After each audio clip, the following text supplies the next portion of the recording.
1947 में जब हमारा देश स्वाधीन हुआ था तब एक US dollar is equal to 4.5 रुपया हुआ करती थी और वही आज के डेट यानी कि जून 2026 में एक यूएस डॉलर जाके 95 रुपया हो चुकी है, यानी कि 1 USD is equal to 95 rupees.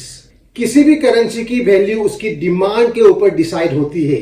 अगर करेंसी का डिमांड ज्यादा है तो उसकी वैल्यू भी ज्यादा रहती है।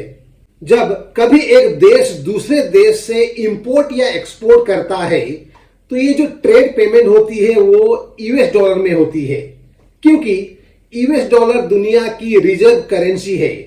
अगर इंडिया में हम हर चीज बाहर से खरीदने लगे तो वो जो सामान हम खरीद के इंपोर्ट करेंगे उसको हम यूएस डॉलर में से खरीदना पड़ेगा, तो इससे यूएस डॉलर की वैल्यू बढ़ जाती है और हमारे इंडियन करेंसी की वैल्यू कम हो जाती है।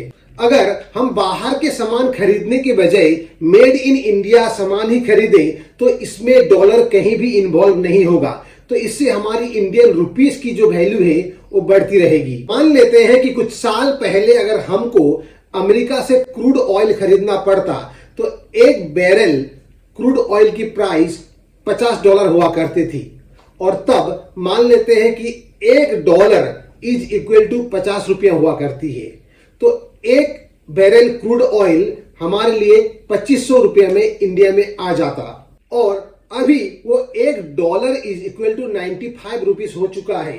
तो वही एक बैरल तेल खरीदने के लिए हमको कम से कम 4,500 से 4,800 रुपया खर्च करने पड़ेंगे।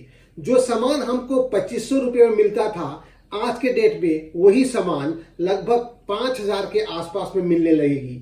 तो इससे क्या होगा? इससे हमारे जेब पर काफी ज्यादा असर पड़ेगा। अगर इंडिया में बाहर से इन्वेस्टर आके इन्वेस्ट करने लगे तो हमारे लिए अच्छा होगा।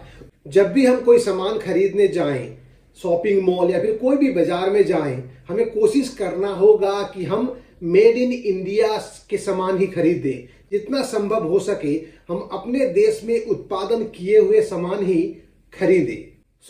कोशिश करें कि हम जितना हो सके मेड इन इंडिया प्रोडक्ट खरीदें और बाहर के सामान को कम से कम इस्तेमाल करें। इससे हमारे देश की इकोनॉमी में हम अपने ओर से कुछ इम्पैक्ट ला सकते हैं।